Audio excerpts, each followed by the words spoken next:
Et puis, embarras aussi des pays anglo-saxons. C'est le cas notamment à Londres. Bonsoir Loïc Delamornay, vous êtes en direct. La presse hésite à relayer ces caricatures.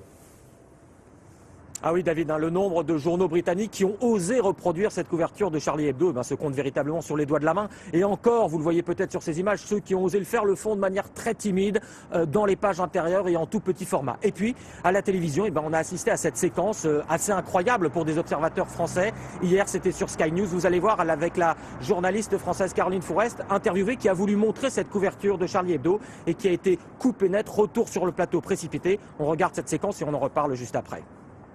Is this, which is completely crazy, that in UK you cannot show a simple drawing as that.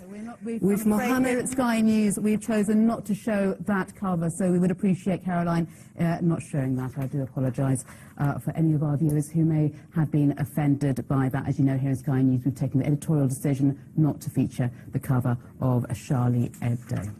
Loïc.